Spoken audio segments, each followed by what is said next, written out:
Hey, it's Vince from Crushing Strength Fitness and MMA. Today we're just going to be talking about UFC 299. Wow, what an amazing card from start to finish.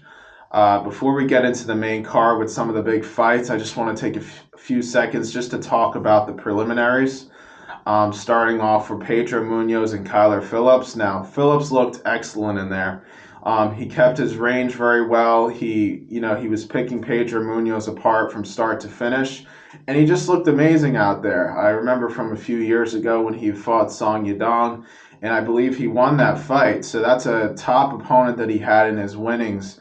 But he's not exactly high ranked yet. He's still kind of lower in the rankings, but I think he's going to really shoot up after this performance. It was amazing to watch, and Pedro Munoz, of course, showed a lot of heart, but he just couldn't get anything going in there, unfortunately. So that was a great way to start the prelims, and then moving on to Mateus Gamrot versus Rafael dos Anjos. I was rooting for my man RDA, the legend and former lightweight champ. I know that he was a big betting underdog for this fight, number 6 versus number 11. But, I had a lot of faith that he would get this done, and he almost did in the first round. Um, he caught him with a really good shot, two good shots actually. Had Mateus shooting for takedowns desperately for a few seconds, and luckily for Gamrot, he eventually, got the fight to the ground towards the end there, and regained his composure a little bit.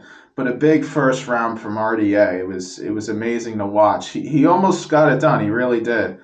And then second round comes around, and RDA still pushing the pace on him. Gamrot looked like his mouth was wide open a little bit, like he was getting tired. And RDA capitalized on that. He, like he always does best, he stayed moving forward, landed his kicks, kept landing his punches. The only issue I think he had was he blitzed in a lot, and I don't really think he had to, and it kind of cost him a few takedowns. I believe by the time the third round came around, Gamrot already had 9 takedowns on him, and I felt like it was kind of unnecessary. Like I felt like RDA could have kept it at a distance and kind of eased his way into the pocket, but he kept blitzing in, which caused Gamrot to time him and take him down over and over. And unfortunately for RDA, that's how a remainder of the fight went. He really got the better of the striking exchanges. Gamrot still looked very tired. He kept looking up at the clock in rounds 2 and 3. But he kept going. He stayed persistent with his takedowns, and he edged out a decision win. RDA, of course, started losing the striking exchanges when he started worrying about the takedown a little bit more. That's when Gamrot started to land that jab and hook. But those were his two main shots on the feet. It was mainly a grappling dominant fight for Gamrot, and he edged out the decision win, like I said. Now, what do I think comes next for these guys? I think that Gamrot, probably could face another top 10 guy. I don't know what would be a good matchup for him in the top 5 right now. And for RDA, I thought he looked really great in there, especially, considering he was an underdog in this fight. You know, Newcomer, young kid like Gamrot who's on the rise versus, a veteran of the game in RDA. And I felt like he looked really great in there. So I think if, he really gets that wrestling defense up, maybe gets into a really good wrestling gym or camp, I think he could definitely make another shot at this title. As crazy as that may sound, considering it's been how many years that he's been at the top, but I still think he has a really great chance. And just moving up, so we got Caitlin Seminara versus Macy Barber. Now, this fight was pretty back and forth from start to finish. Barber put the pressure on like she usually does, and had Chukagian or Seminar now it is against the cage most of the fight, and Seminar fought back though. she used her knees and punches in the clinch as well. But it just seemed like Barber was getting the better of those exchanges in the clinch and on the ground, and that's what led to her getting that decision win. Now, to finish off the prelims, it was Curtis Blades versus Jailton Almeida. Now, unexpected to me, I had Blades winning this coming in, and Almeida was able to control him in that first round, which was surprising to me. I know he's been very good on the ground. He's controlled Derek Lewis, controlled a variety of other guys in the heavyweight division. He's a big prospect coming into that heavyweight weight class. But I didn't think that he'd be able to do it against Curtis Blades, considering his wrestling pedigree. But he was able to do it for that first round. He controlled most of that first round. But I think Curtis Blades, like most experienced guys, he stayed patient.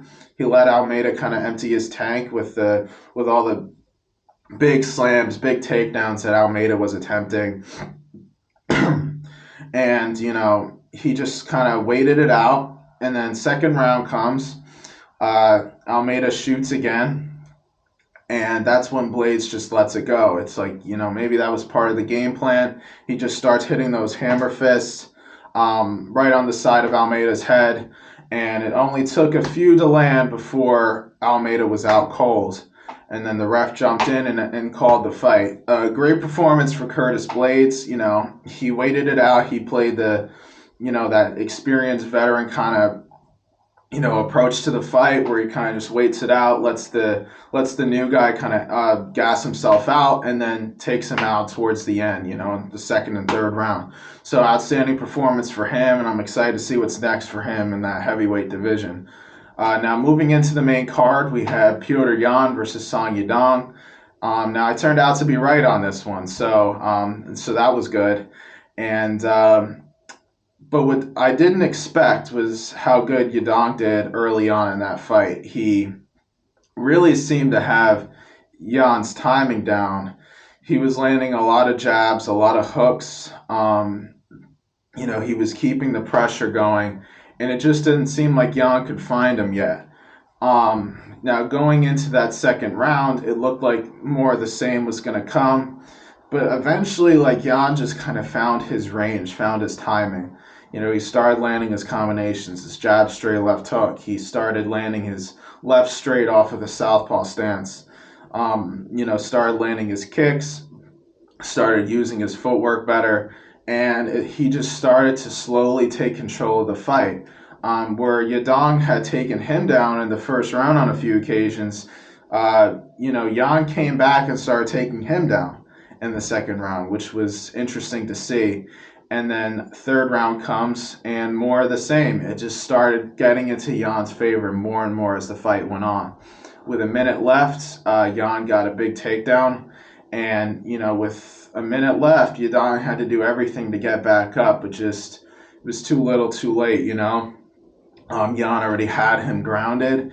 And that's kind of how the fight ended, And Jan played like he had said, and like I said too, with the experience, played a huge role in the fight, and that's what edged out that decision. It was great to see from Jan. I know he's had a rough few fights, but I still think he's one of the top dogs in that division, and I'm excited to see what's next for him. He had a close fight with Sean O'Malley. If, however the next few title fights come up, whatever happens with those, I think he could eventually get a shot at that title. Now, moving up to Gilbert Burns and Jack Della Maddelenna. This was another pick that I got right, which was great.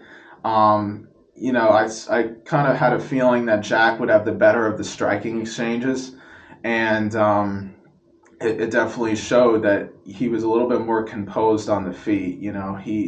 He lands that left hook to the body, man. It's such a beautiful strike to watch. Great boxing, man. It's just amazing to watch from Jack. And, he started to find his range. Burns got, a few grappling exchanges in early on.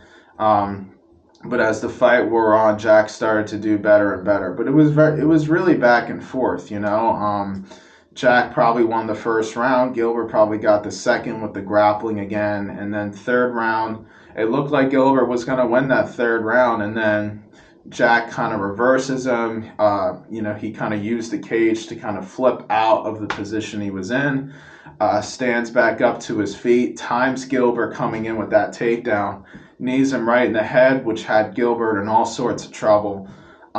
Gets Gilbert to the ground and finishes him.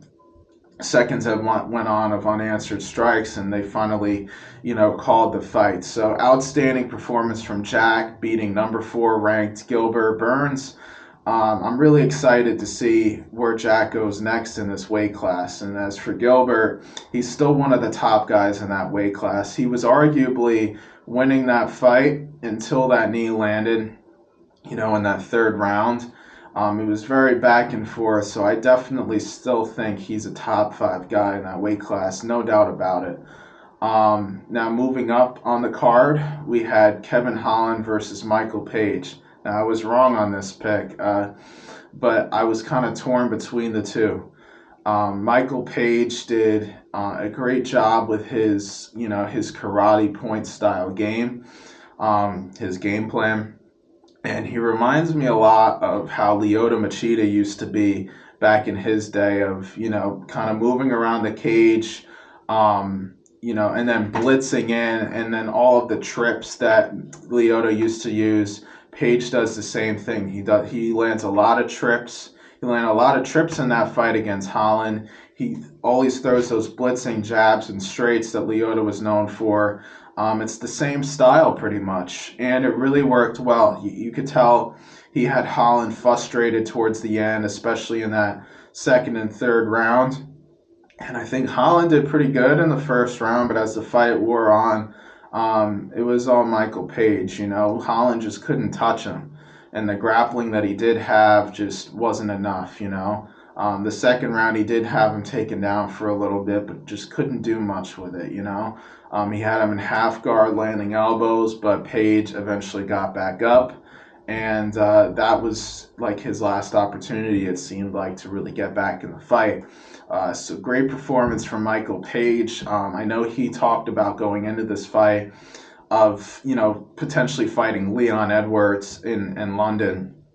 Who knows what direction the UFC wants to go right now. I still think, and I forgot to mention, that's right. So Della Maddelenna called out Shavkat Rakhmonov after his fight for a title eliminator. And if I'm not mistaken, that's probably the only guy in the weight class that wants to fight Shavkat right now. So I think that's the fight to make. Title eliminator. Whoever wins that fights Edwards. And then we'll see what's next for Michael Venom Page. I think he could potentially be a title contender if he could avoid some of the better grapplers in that weight class. Because he did show a little bit of a weakness against Holland when the grappling exchanges did happen. But anyway, moving on, we had Dustin Poirier versus Benoit Saint Denis. Now, I had Poirier winning this, and, I was really rooting for him. I guess maybe that's the old fan in me. I've been watching Poirier since, 2013 or 2012 when he debuted in the UFC, and just seeing him, grow into this powerful boxer and great, jiu-jitsu fighter over the years has been amazing to watch. And despite Saint Denis, his come up right now, I just didn't think that he was ready for that kind of fight.